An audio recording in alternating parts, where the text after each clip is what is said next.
Good evening. I'm Angelica, Gurule, Sustainability Manager for Los Alamos County. I see a lot of familiar faces tonight. Just want to thank you for coming to this community workshop.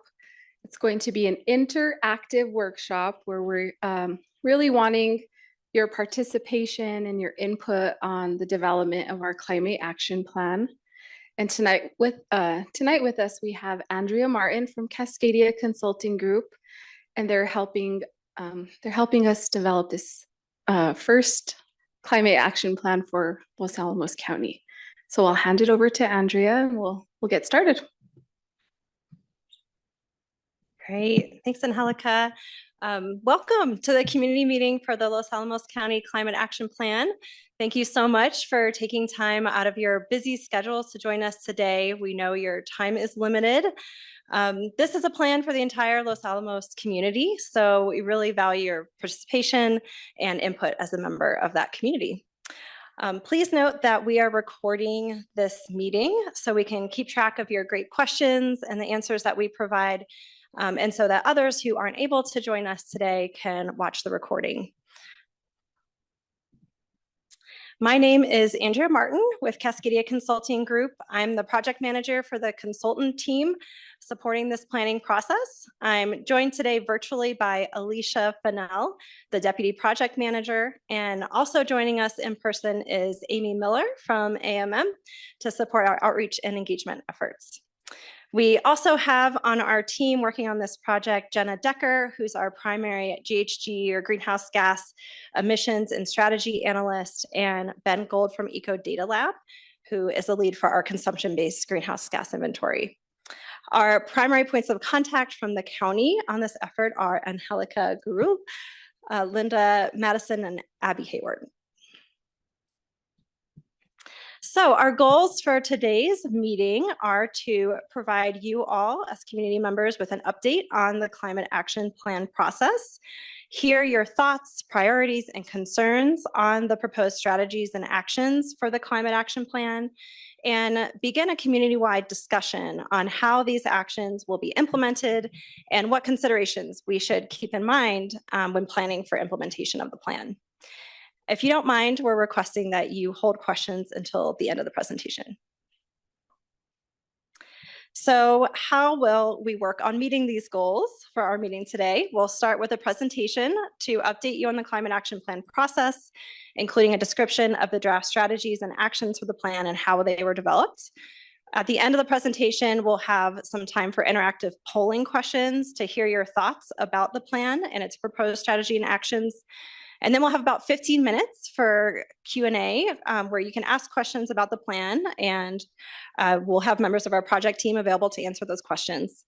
We'll then break for an interactive activity where you can connect with your neighbors and project team and provide additional input at your own pace. You see the boards around the room for that interactive activity, and then we'll have an interactive activity online as well for those joining on Zoom. And then we'll close out at 7:30, so you all can grab dinner with your friends or family and go about your evening. All right, so please note that this is a hybrid meeting that's being hosted both online and in person, and that we are recording, as I mentioned before. For those online, for the best experience, we recommend that you join Zoom using your computer.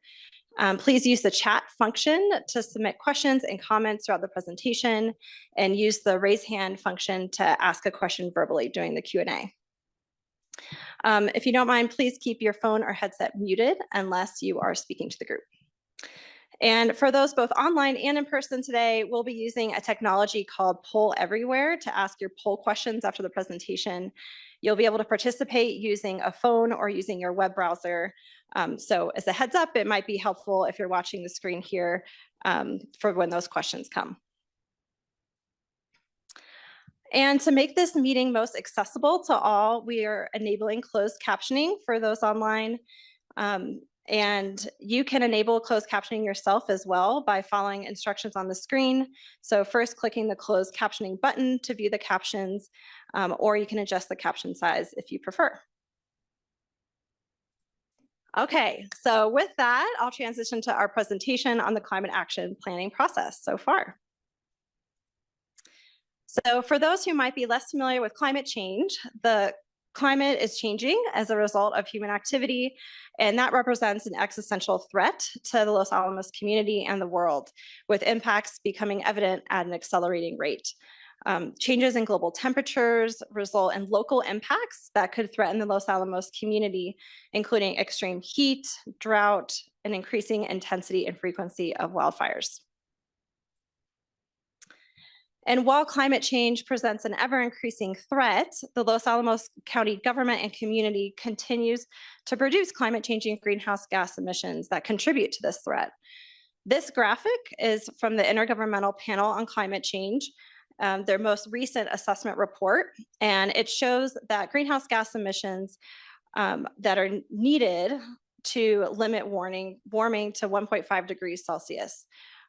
Which is a level of warming that would prevent worsening and potentially irreversible impacts and effects of climate change. So in summary, communities across the globe will need to reach net zero greenhouse gas emissions by around 2050 in order to limit the worst effects of climate change, according to the Intergovernmental Panel on Climate Change. Los Alamos County is aware of these threats and the need to curb local greenhouse gas emissions in line with these projections. In December 2020, a group of concerned residents submitted a petition to County Council requesting action on climate change. This was the basis for the formation of the Los Alamos Resiliency, Energy, and Sustainability Task Force, or the LARES Task Force, which was charged with creating greenhouse gas reduction and climate change resiliency recommendations to council. This Los Alamos County Climate Action Plan represents the next step in implementing the recommendations of the LARES Task Force, outlining a clear vision and roadmap for addressing climate change in Los Alamos County. Implementation of this climate action plan will not only help address climate change, it also aims to make the county a better place to live, work, and play. Actions in the plan will bring a variety of additional benefits, including reducing energy costs for residents and businesses, improving our local air quality, creating more beautiful landscapes, and providing mobility options for people moving around the county. So the objectives of this climate action plan include addressing both the cause and the impacts of climate change. The plan will focus on mitigation, which is on the left, which is reducing greenhouse gas emissions from Los Alamos community. This includes actions like using cleaner energy sources to power our buildings and cars. The plan will also include actions to focus on adaptation on the bottom, which is preparing for current and inevitable future impacts of climate change. So this includes actions like managing water resources sustainably and reducing the impacts of extreme heat. Finally, the plan includes actions that focus on sequestration, which is on the right-hand side, which is the capturing or sequestering of carbon from the atmosphere and storing it in trees and natural systems. So you'll see strategies and actions today that address all of these objectives. So since launching this effort in June of last year, the project team has completed most of the foundational steps and analyses that will feed into the climate action plan. So these include 3 different kinds of greenhouse gas inventories, a community-wide survey, a baseline policy assessment, a list of climate strategies and actions, a zero waste strategy, a greenhouse gas emissions forecasting model, meetings with the Environmental Sustainability Board and county staff, and the action analyses that we'll be presenting today. So up next, we'll be engaging the community through this meeting and follow-up focus groups and interviews, which will all inform the next step of drafting the climate action plan. So just to dive really quickly into the inventories that we conducted, our team conducted 3 different types of greenhouse gas inventories to more comprehensively quantify different sources of emissions. We completed 2 what's called sector-based inventories, which include the community-wide and the government operations inventories, and 1 community-wide consumption-based inventory. The community-wide sector-based inventory quantified emissions that occur within the county's geographic bounds. So this includes emissions from residents and visitors and from various activities, including transportation, heating and cooling of buildings, solid waste disposal, and wastewater treatment. Note that this inventory does not include emissions from landfill. The county operations sector-based inventory quantified emissions occurring from county government operations. So that includes things like the county fleet vehicles, building energy consumption, solid waste disposal from county operations, and county-owned wastewater treatment facilities.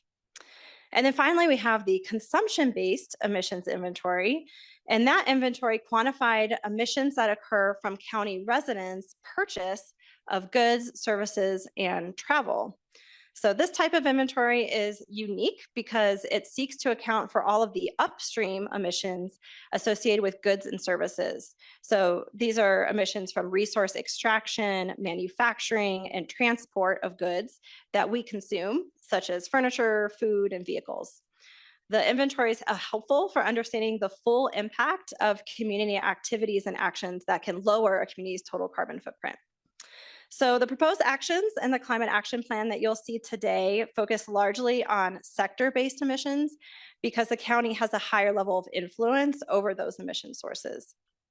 So I'll focus today on our findings from those sector-based inventories.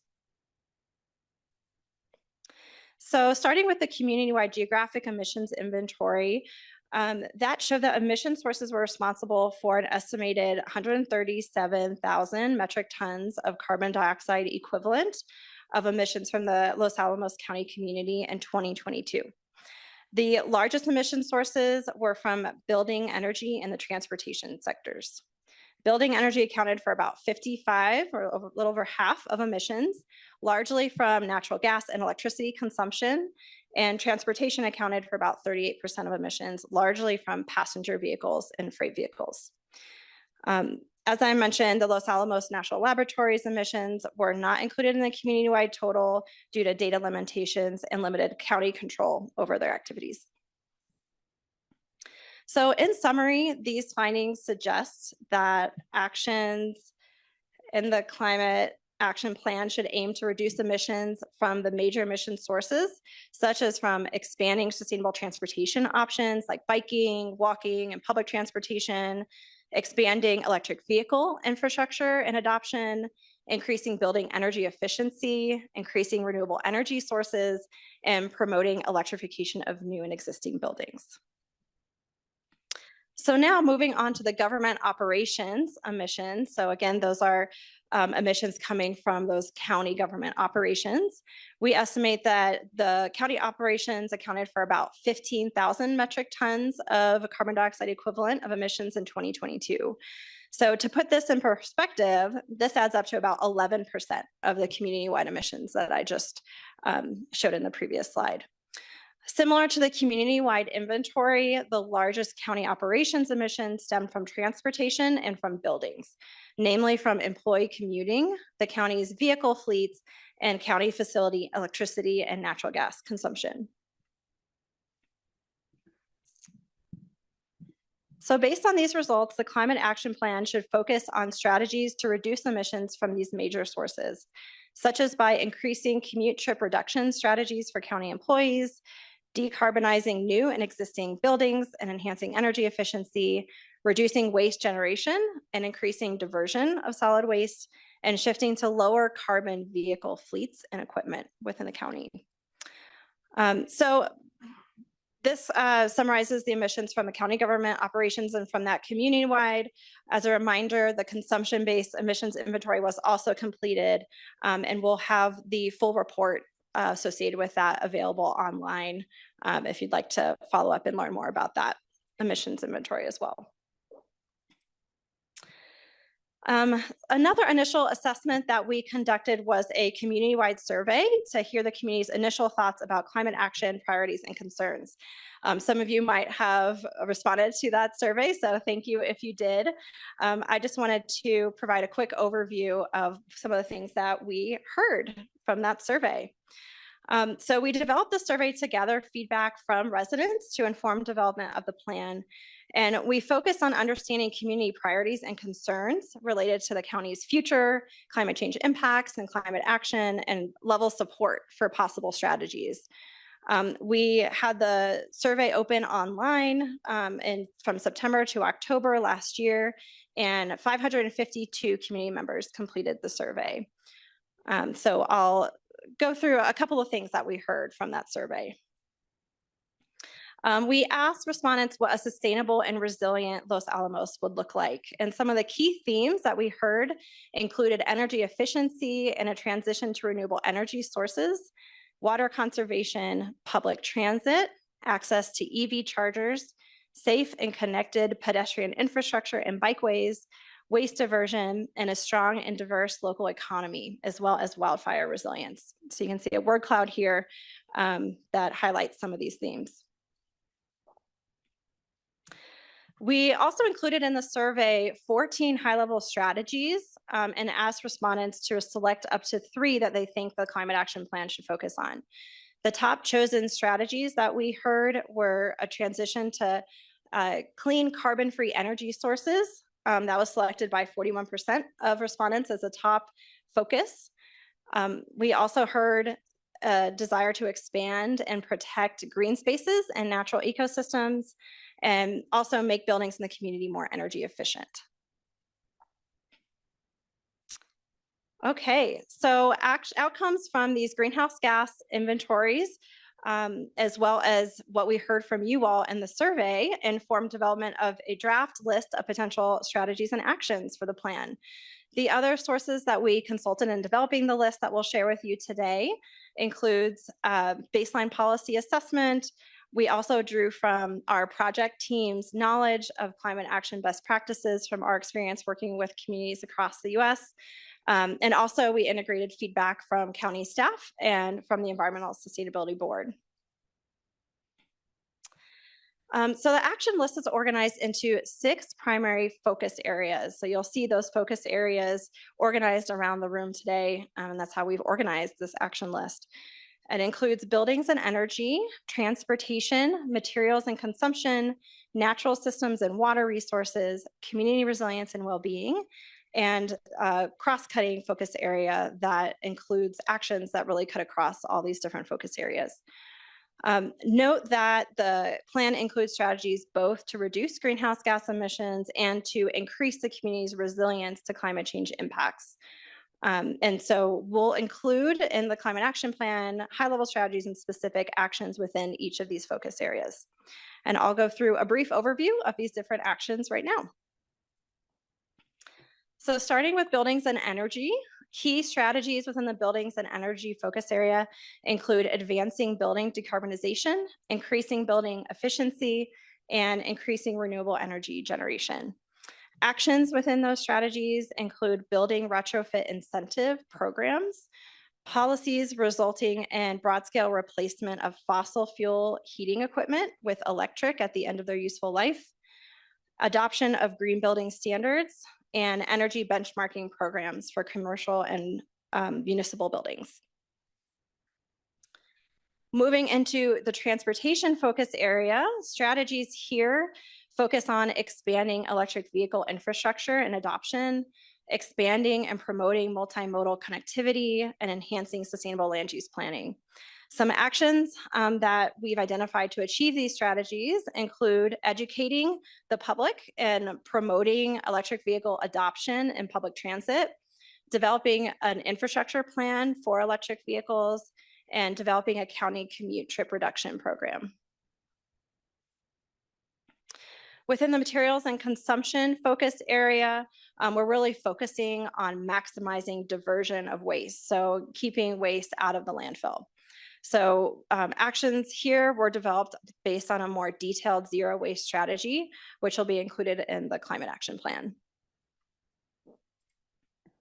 Next, we have natural systems and water resources. So strategies here include increasing urban green space and conserving water resources. So actions include things like promoting tree preservation and green stormwater infrastructure programs, gray water reuse education, and developing a water security strategy.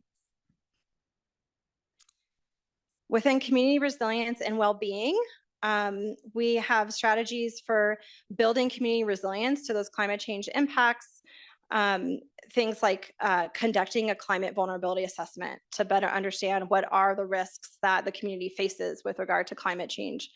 Encouraging upgrades to build infrastructure to enhance resiliency of infrastructure, and supporting local food systems. And then finally, we have the cross-cutting focus area, which includes actions that address and cut across different sectors. So actions we have in this focus area include developing a sustainable business certification program, expanding community engagement and partnerships, and monitoring and sharing climate action progress. Okay, so that's a quick overview of the actions that we have identified for the plan.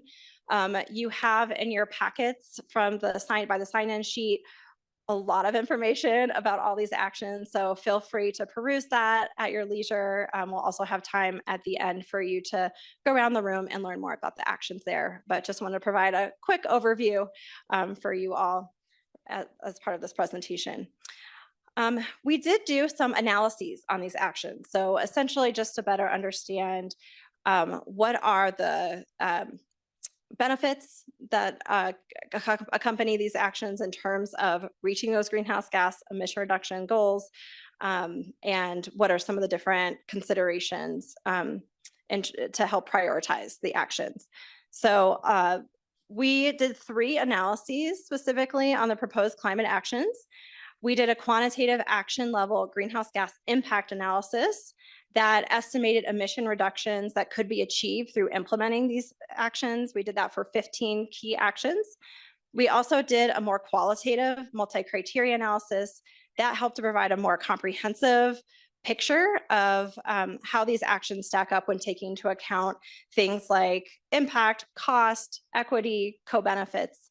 And then we also did a quantitative cost analysis to be able to estimate at a high level what the costs and cost savings might be when implementing these actions for both the county and the community. We did a detailed cost assessment for 8 actions that we identified to have a large cost or cost savings potential. So I'll share a little bit about these analyses today, and then of course we'll be available after this if you have any questions about them or want to talk through them. So first, starting with the impact analysis, we looked at 3 different future scenarios.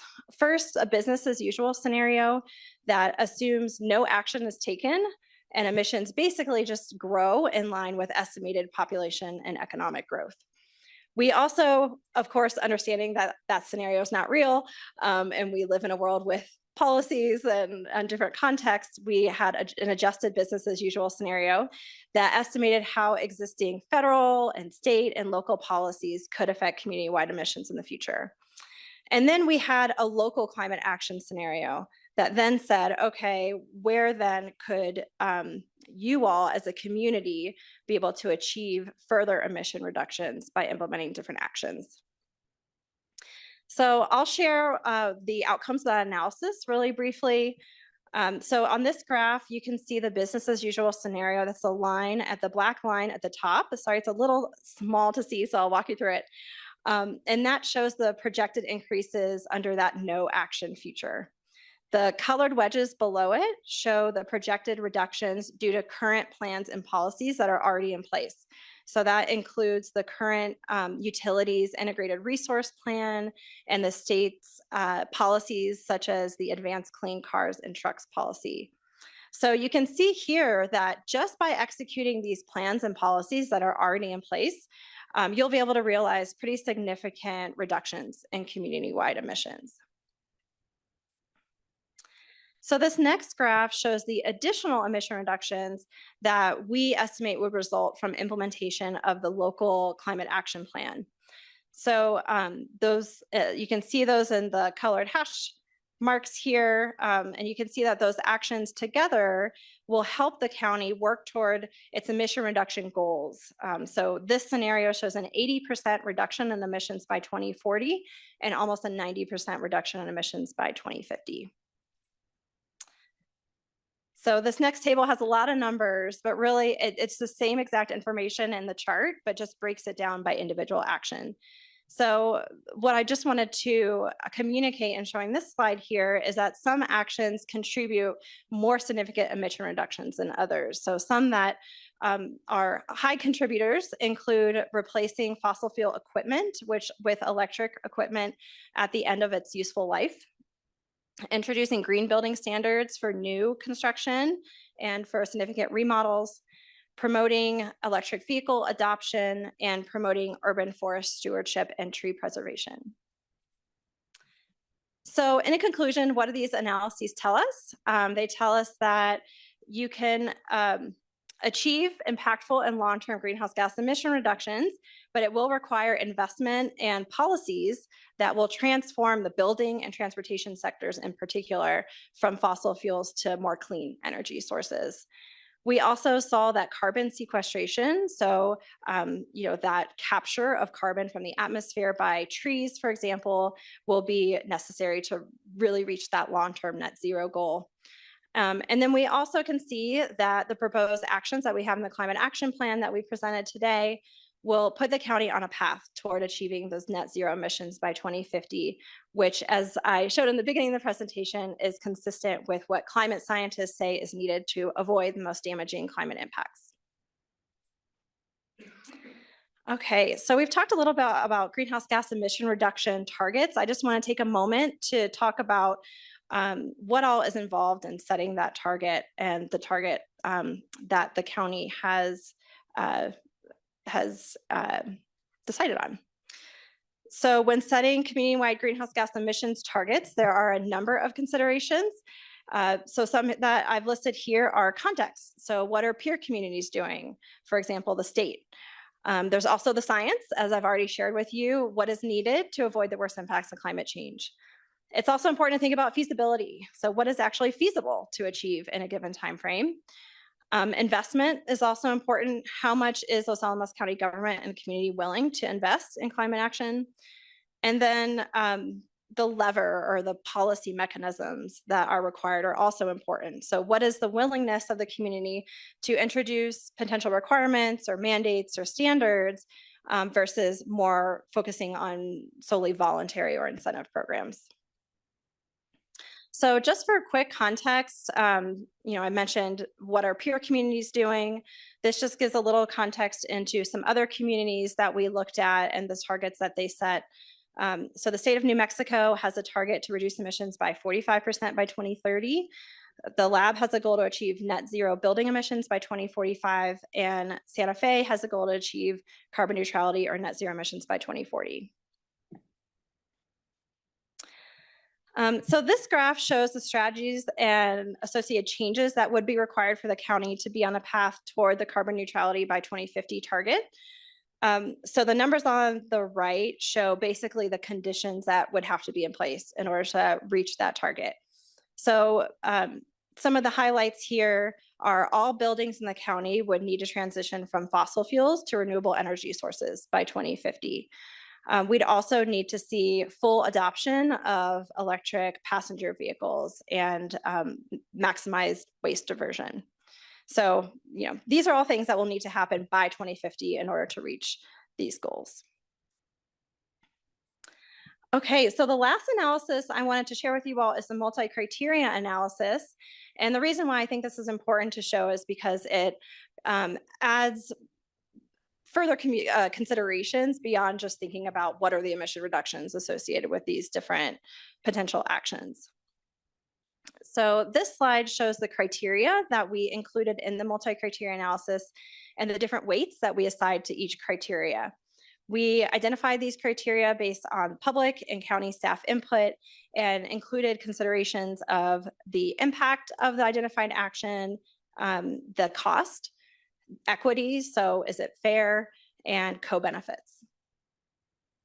So this slide here shows some of the top scoring actions that came out of that multi-criteria analysis process. So you can see here that viewing the actions through this lens highlights other important actions, such as looking at transportation mode shift, actions to support natural resource and stormwater management, conducting a vulnerability assessment, to understand and address the county's biggest climate risks.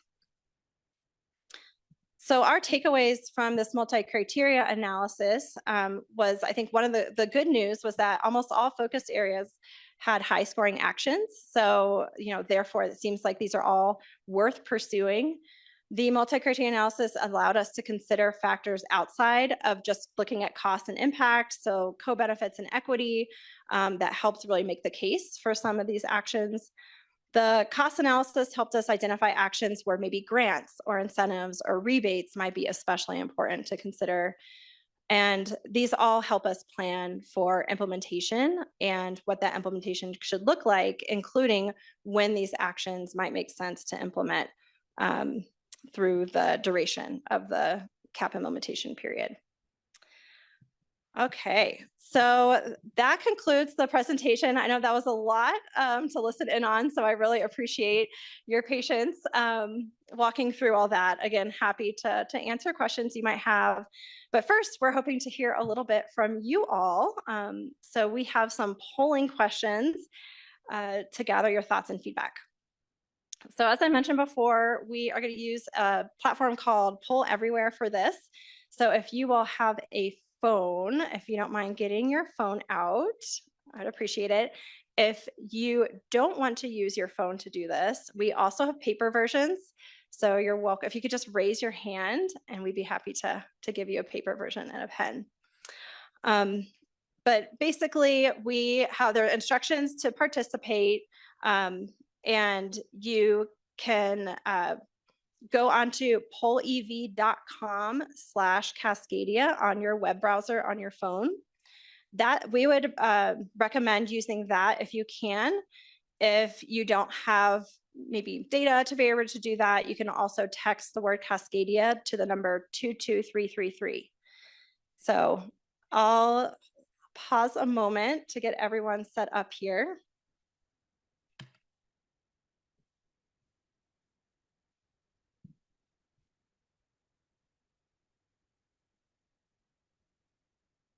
Alicia, would you mind going back for 1 second?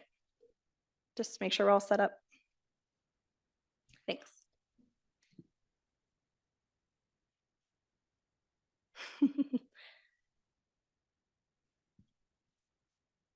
Okay.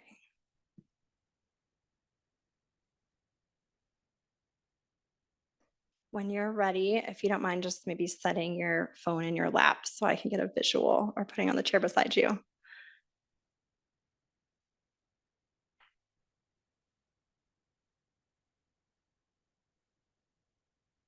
Okay, I think we're probably at a good spot. All right, so just really quickly to note that your responses are anonymous. And because we have so many strategies and actions that we walk through today, we've really focused our polling today on the strategies that are really most crucial in reaching that greenhouse gas emission reduction goal. You'll have an opportunity after the polling to give feedback on the other actions. So definitely want to hear from you on those too, but we just wanted to be respectful of everyone's time here today to focus on a select group of strategies. Okay, so without further ado, let's move to the next one. So this is a little bit of a warm up. What's your favorite chile? I had some really good food for lunch today, and I think I have a answer to this now too. I don't have my phone with me though. Okay, it looks like red is a popular choice, but Christmas is close behind. Not as much love for green. Okay, does everyone feel good about this? Comfortable? All right, great. So let's move to the next one.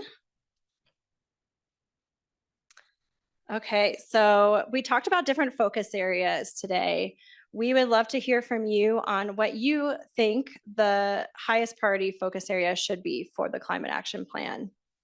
So we have buildings and energy, transportation, land use, materials and consumption, natural systems and water resources, community resilience and well-being, and then cross-cutting, so actions that cut across all those.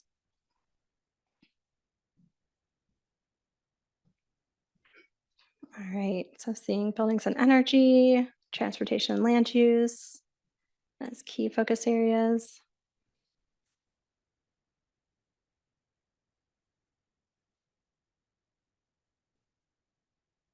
All right, Thanks for that.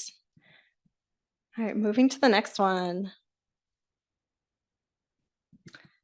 Okay, so now we're looking at that buildings and energy focus area, which a lot of you I think is a high priority here.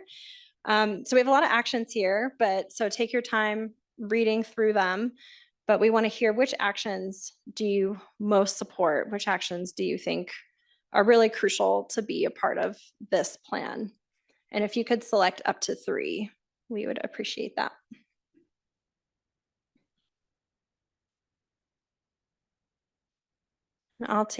We'll pause a moment because I know this is a lot to process here.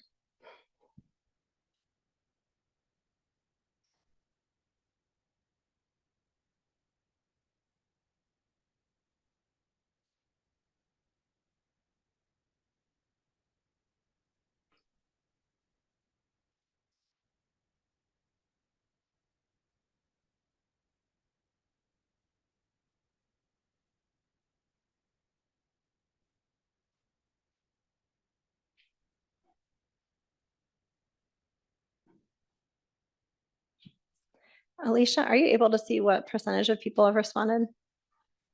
No, okay. I'll wait until the bars stop moving.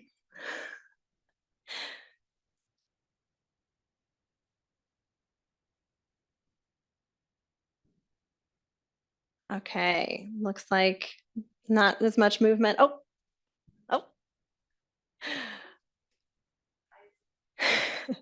Okay, great. So it looks like incentivizing electrification retrofits is high priority. Encourage energy efficiency and electrification retrofits. So those retrofit projects, green building standards, and then replacing electric equipment at the end of their useful life at burnout are some of the top actions here, but all of them got at least 1 vote. So that's great. Okay, let's move to the next one. Thank you so much. Okay, so this is a similar question, except which do you least support? So you can select up to 3 here. Are there any that you think maybe don't belong in this plan?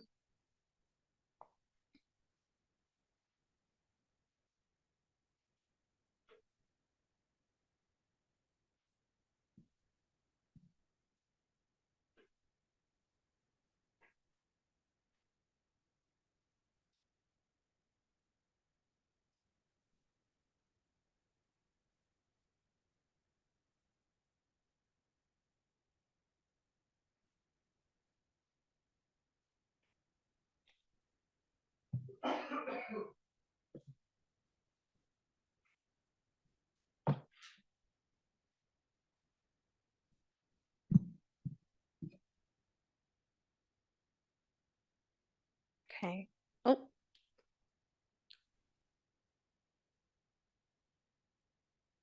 Give it another minute.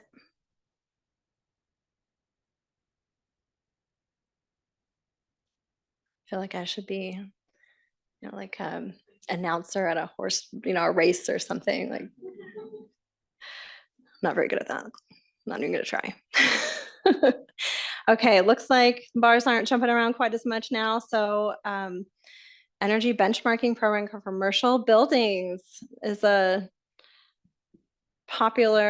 least popular action here, and contractor training program. Okay, that is really helpful. Thank you. Let's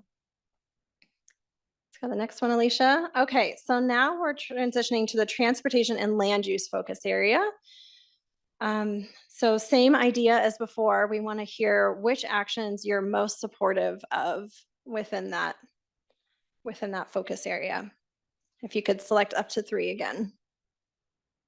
So we have promoting electric vehicle adoption, developing EV infrastructure plan, implementing codes requiring EV infrastructure, transitioning the county fleet to electric vehicles, expanding mixed-use transit-oriented development policies, introducing public transit education campaign, advocating and partnering regionally to improve transit network, encouraging multimodal transportation, expanding non-motorized transportation options and accessibility. And TTR, sorry, I should have defined this. It's a commute trip reduction program. So working with major employers to help them encourage other modes of commuting.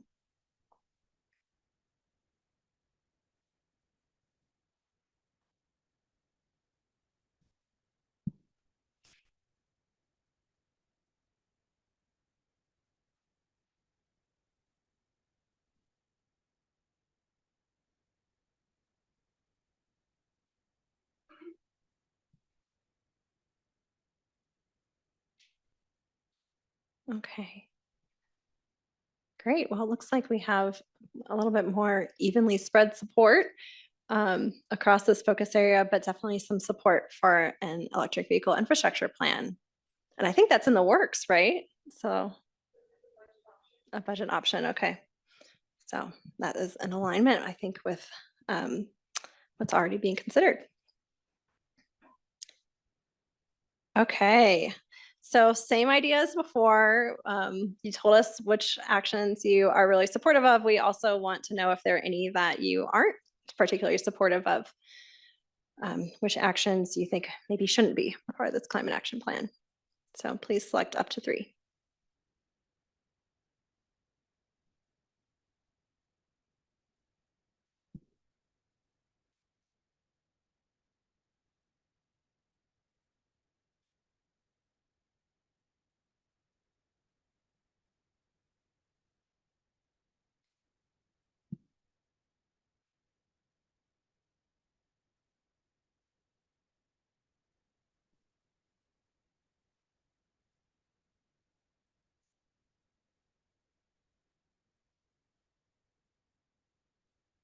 Okay, so it seems like not a huge fan of codes requiring EV infrastructure and transitioning county fleet to EVs, multimodal transportation. Okay.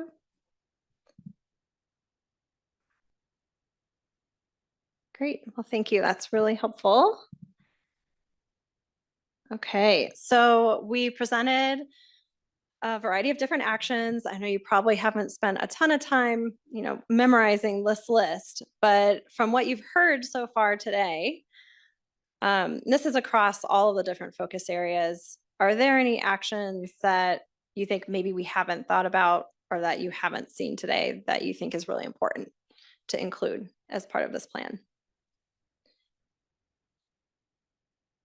Okay, so yes, actions focusing on housing, and we were just talking about that at lunch about the nexus with affordable housing and how that's important. Thank you. Energy justice. Great, and yeah, we'll have a question on this too. We want to make sure that the way that we're drafting these policies, there will ensure equitable outcomes. So I definitely want to hear from you on any suggestions you have there. Eliminating plastics in the waste stream, economic development. Apartment dwellers find it hard to change how to sequester carbon at home, reducing plastic and styrofoam use, emission standards for trucks, educating on plant-based foods, community solar with regional neighbors, water access, availability, and quality, economic development again, rather than encouraging education, implement safer streets. We have a lot here. Okay, great. Water use plans, catchment plans, support DP with transmission challenges, diversifying local food retailers, carpool incentives, working with schools to achieve these goals, safe streets for bicycling. Okay, great. Yeah, and feel free again at the end of this, you can put all this in Post-its and things too. If you have more ideas, definitely want to hear from you. Okay, Alicia, I'll move to the next one. I know, want to make sure we have time for Q&A here. So yeah, I mentioned we want to make sure that these actions will result in equitable outcomes for the whole community, and that they're impactful. So any suggestions you might have to help make these actions more impactful and equitable? Would love to hear any ideas you have or suggestions.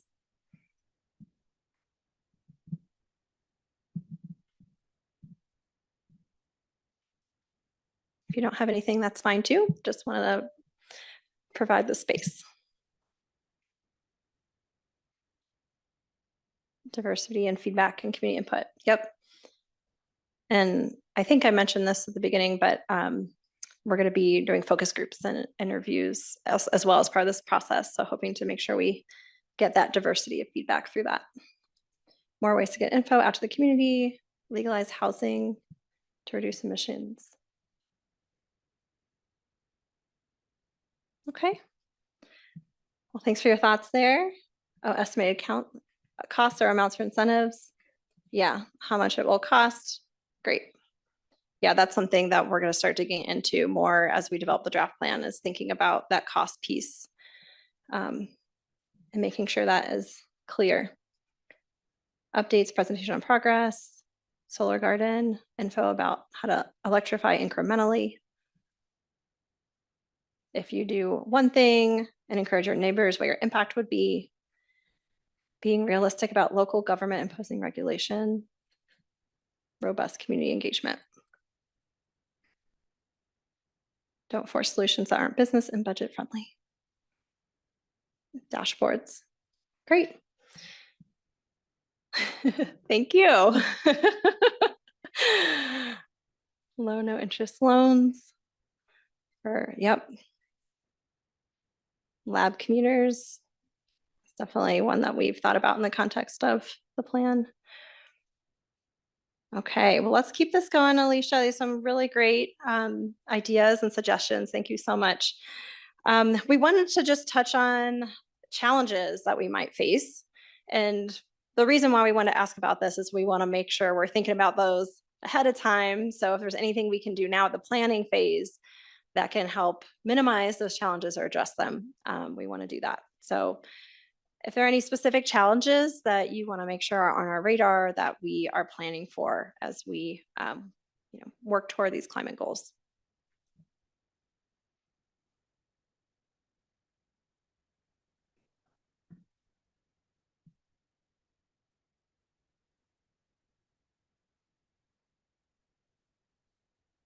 Land use requirements for large utility expansion, climate deniers, politics, anti-donation law, NIMBYism, resistance to change, the cost to households, people not understanding the full benefits, climate deniers, commuters, not supported by available funding, unsustainable expectations, partnering with other local stakeholders. Again, that cost piece, looking at return on investment, making sure there's return on investment. Dollar. Upfront costs. Reducing emissions will not affect the climate. Yeah, so it's more of a global issue. On those, yeah, focusing on education. We've talked a lot about education as part of this. The legal landscape, yep, that is also something we have thought about too. Great. Okay, well, I'm gonna keep us moving here. Thank you so much. Yeah.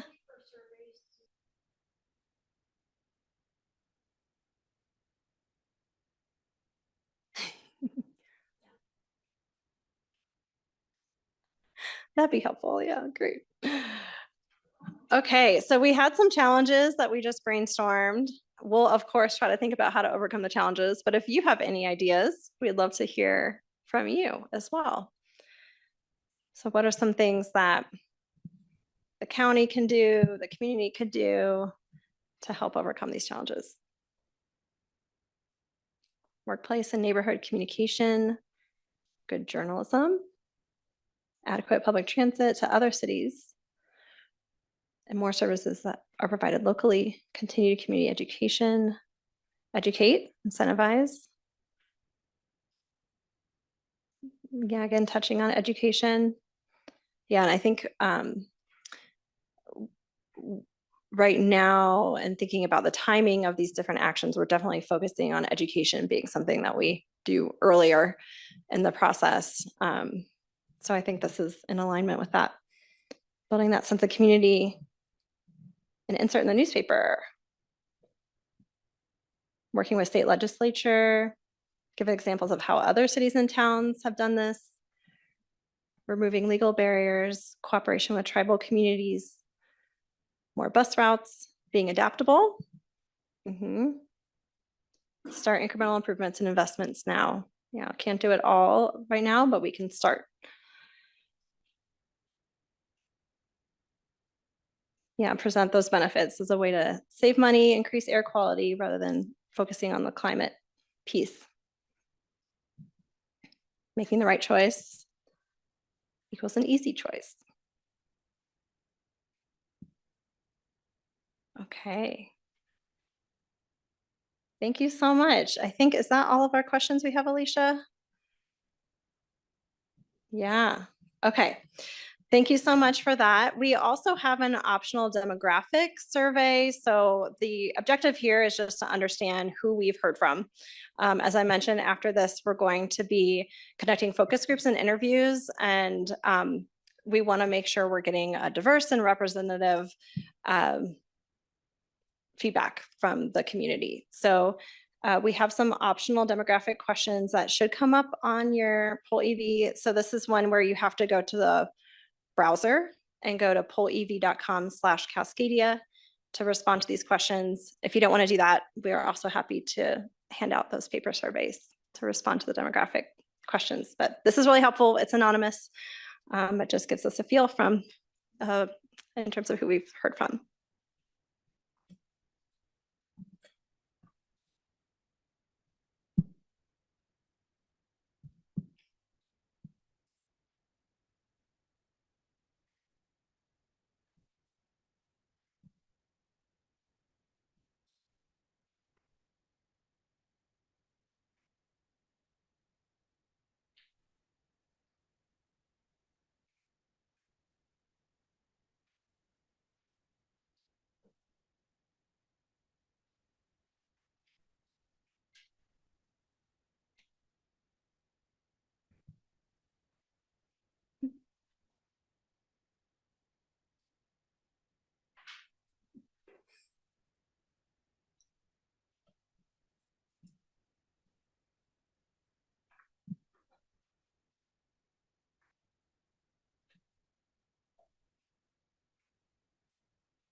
Okay, we'll give it another minute here.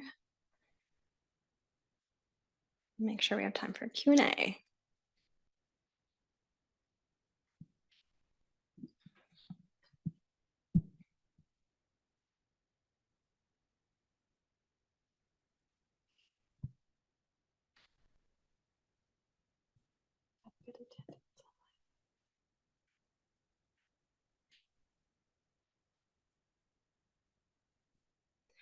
Okay, Alicia, do you think we're good to move forward? Okay. All right. So thank you all so much for all the inputs. It's going to be really valuable for us to consider as we move to developing the draft plan. So in terms of next steps here, go ahead to the next slide. So our team will be working on finalizing the action list and all of the supporting analysis. And as part of this, we are going to be incorporating your input that we heard from you today, especially to understand any concerns that you have and make sure we have a plan to address those concerns. We'll also continue to engage the community with focus groups and interviews, as I mentioned, and this will all form development of the draft climate action plan, which will be available for public comment in early summer. So would love to hear your comments then as well when that's out. And then we'll also go to council with that draft plan. So there'll be another opportunity for you to join if you'd like for that meeting. And then we'll integrate public comment into a final climate action plan that will include a detailed implementation plan, and that will go up for adoption by council in the fall. And this is a quick timeline that basically says just that. All right. Well, thank you so much. We now have a little time for any questions that you have before we break out, and you can peruse at your leisure and provide input. Yep. Okay. Yep. So if you have a question, if you don't mind raising your hand, and we can give you a mic. And then for those that are online, go ahead and put your question in online or raise your hand, and we'll be sure to get to those as well. Questions in the chat.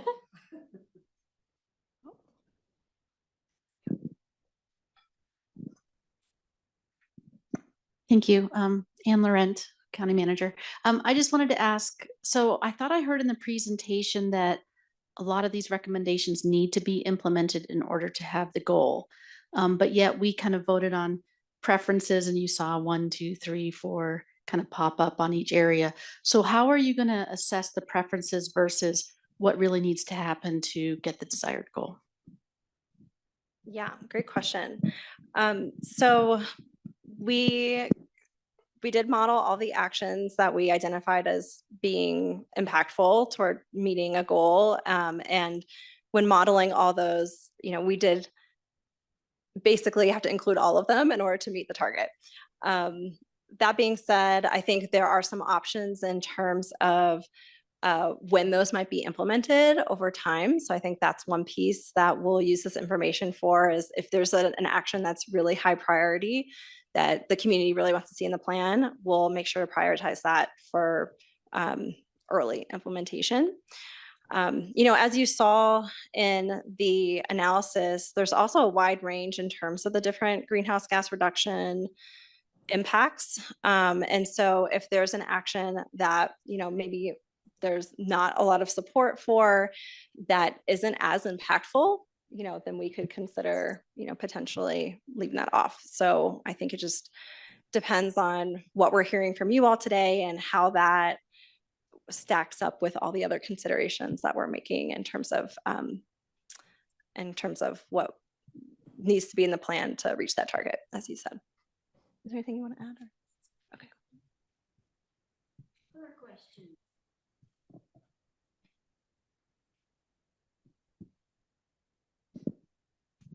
Hello, and this may be a teeny bit too detailed, but you'd indicated how natural gas is a big part of our carbon emission. And the biggest part of carbon emission from gas is heating your home. And yet most people, when they replace their heater, do it under duress. It's cold, the heater goes out. Easiest thing to do, quick, grab what you had, put another one just like it in there. But to change to a heat pump is a pretty drastic thing to do, particularly when it's cold. Is there any lessons learned from anywhere else so you're basically you need people to make a change before there's a problem? Mm-hmm. Or do you have any comments on that or any wisdom? Yeah, that's something we were actually just talking about. And I think that, you all mentioned education as being huge as part of this. I think that is a big piece of it. If people have access to resources and come with that understanding already before it's a crisis and before they need to call the emergency plumber, then, hopefully that can help them make different choices in terms of that replacement. I think we talked about at the end of its useful life, ideally you're not waiting right until something is completely malfunctioned in order to replace it. So I think there are a lot of other benefits associated with a lot of this equipment. A lot of them are more efficient. So you're going to save on your energy bills. You're probably going to have a more comfortable home. So, I think you can also, through that education, encourage people to replace it before you're at that crisis point and make those last minute decisions. And then just, making the resources really accessible. So if someone is maybe at that crisis point trying to weigh their different options, if there's a resource they can go to really clearly see, this is an option and it costs this much and this is a return on investment, that might help them to make that choice as well. So those are the tactics I've seen. Yeah. I want to make sure we make room for folks online too. Let's take a couple questions. Alicia, are there any questions that come up for you that you see online? We've got some hands raised. Daniel, would you like to unmute and ask your question? Hi, this is both Daniel and Katie Leonard. First, we want to thank you very much for your hard work and your efforts in your presentation tonight. The second is just a tiny comment that you're competing with the school board meeting. And so just in case you were looking for more turnout or feedback or whatever, I think a lot of people are at the school board meeting. And then my question is, all of this costs money, right? And we have to allocate money during county council budget cycle, usually a year in advance because of the way things work, or maybe 2 years. So I guess part of my question is how will that process work? Is that just like a county thing? Can citizens help with this? And then included in that, I wondered if there has already been money allocated for some kind of education outreach coordinator, because I feel like some of these things are so education based, and one or two people at the county just can't do it by themselves. They need help. And volunteers only get you so far. So thank you for taking my question. Hi, Katie, and thank you for joining us.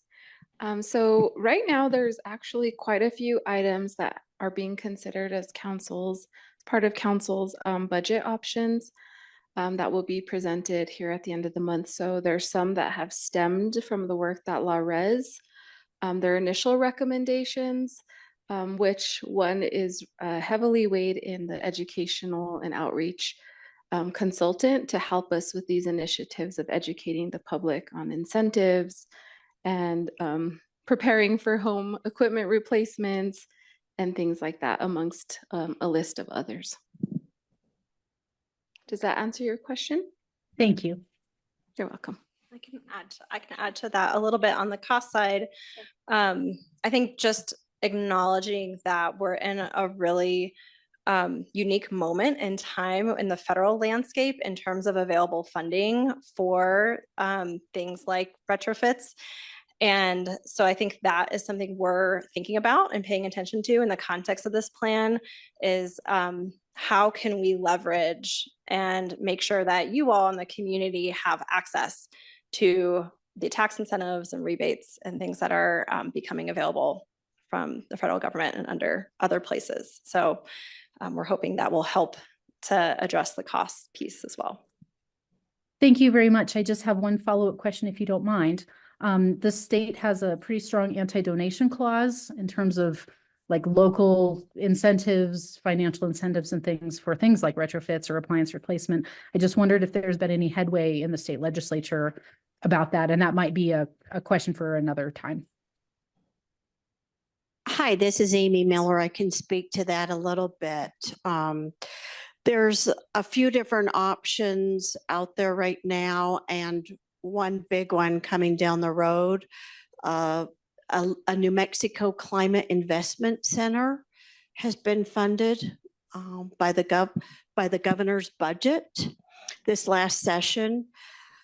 It is set up as a 501c3, and it's to address that issue. So federal funds, many of which the state is applying for, will actually be directed through the 501c3, and they'll be setting up the programs, doing lending, grants, things like that to communities, to individuals, to tribes. So and as Andrea mentioned, there are already some nice tools in place. There's a sustainable building tax credit, some things like that.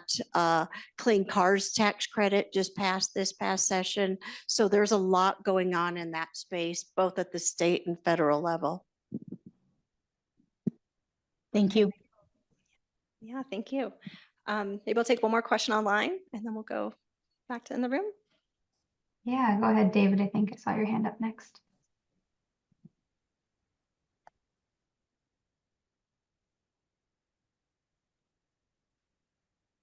David H., would you like to ask your question? Oh, thank you. Can you hear me? Yes. Thanks very much. I was sort of overwhelmed by all the boxes in the presentation. There's lots of good ideas for energy efficiency, but it really seemed to focus well, not exclusively, but the emphasis was on CO2 reduction. And of course, the obvious thing is emissions from Los Alamos don't affect our climate, so it's not going to help that. The same can be said for the state. And even if we get the world to do that, this is something that's many decades off. CO2 stays in the atmosphere a very long time. But what concerns me is that climate change is not something that so much restricted to the future. It's been happening in the past now, and it's a worrisome thing to me now, tomorrow, in the next month, the next year. Things like the fires at Maui. If they had reduced their emissions, it wouldn't have affected, preventing the fires at all. That's something different.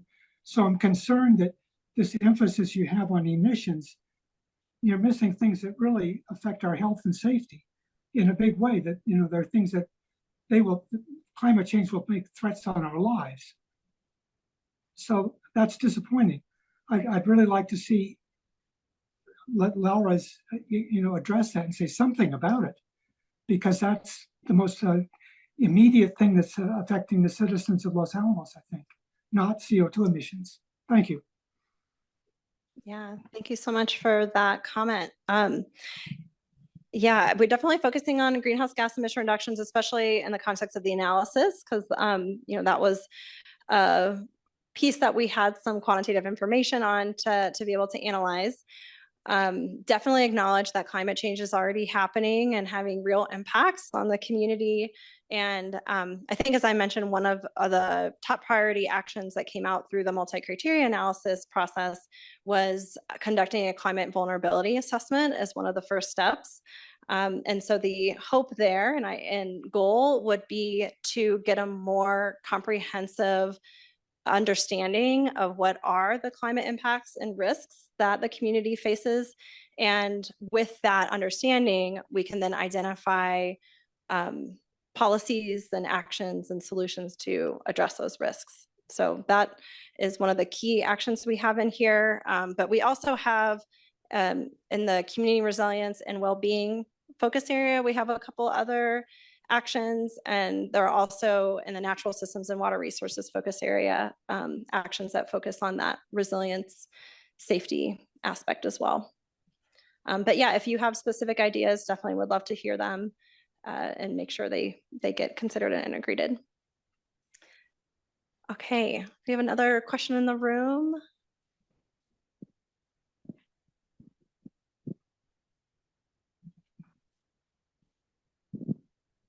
Hi, I'm Alan Madison. I live in White Rock, and this has been very interesting and encouraging.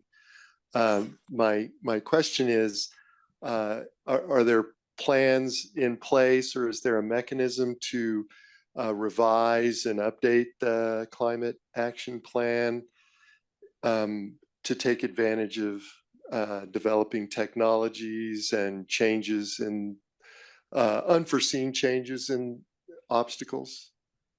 Yeah, that is an important piece. And I think someone mentioned adaptability and part of that polling. And that's a big consideration here, because as you said, the technologies are quickly changing around this topic.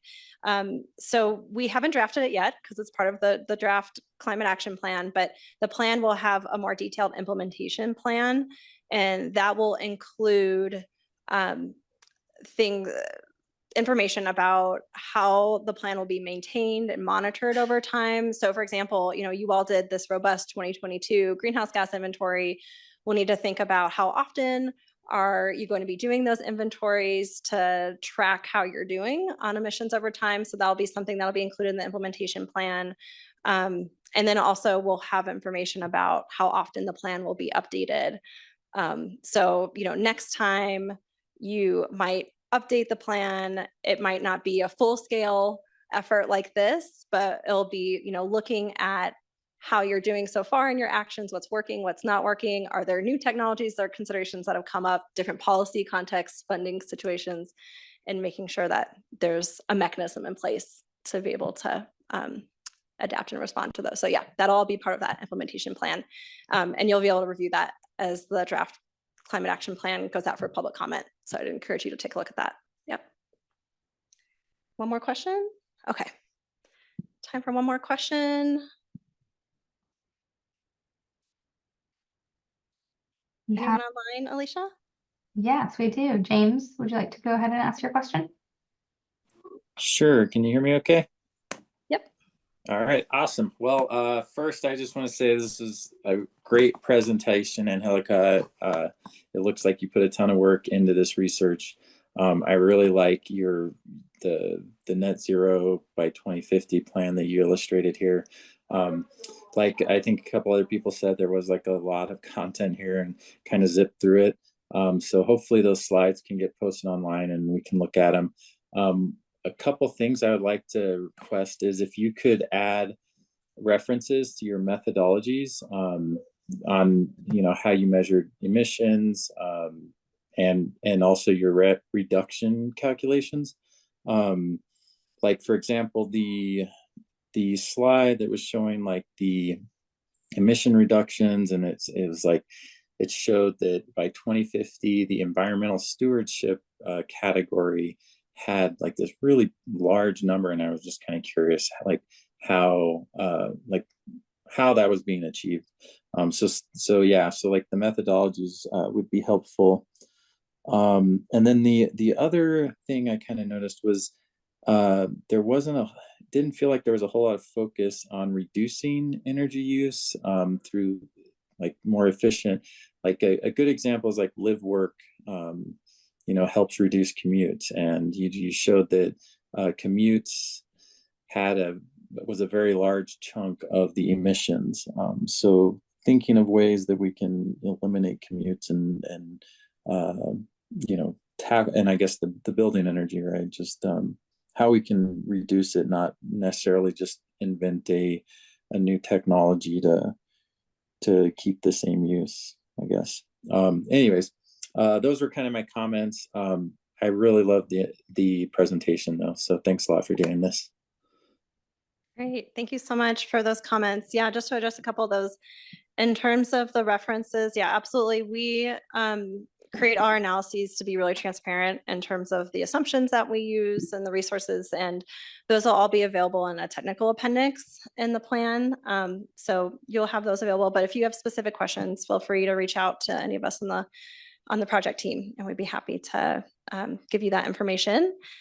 And then with regard to reducing energy use, absolutely. I think demand management is a huge part, especially as we're moving toward clean electricity and away from fossil fuels, acknowledging that that's going to increase the load, the energy load. And in order to minimize strains on the system, we want to make sure we're reducing overall energy use as well. So we do have actions that focus on that.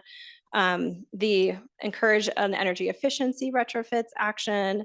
The green building standards have requirements around energy efficiency performance of buildings as part of that policy. And then with regard to transportation sector, we have included actions that focus on different land use, transit-oriented development, expanding the transit network, and the commute trip reduction programs as well. So we have tried to address that through the actions but yeah, if you have specific ideas about more that we could add, definitely open to that. Okay, well, I know it's 7:20 here. Thank you so much for sitting through this with us. So we now want to make sure that you have some time to sit with this, provide input on your own, walk around the room, and then have an opportunity to talk with us if you want about the plan. So we have this interactive activity until about, I think it's fine to probably just go to 7:30 if that works. And if we have some types of information that we'd love to hear from you as part of that activity. But we have Post-it notes and pens, and feel free to just provide us any feedback that you have about these actions. We'd love to hear from you. If you have feedback about a specific action, if you don't mind, there's in your packet and on the boards, there's an action number kind of code. If you don't mind just putting that on the Post-it so we know what action you're providing feedback on. But other than that, I think that is all we have for tonight. So thank you again so much for your time and for sitting through this and providing your input. And yeah, looking forward to talking with you all, and otherwise have a really great evening.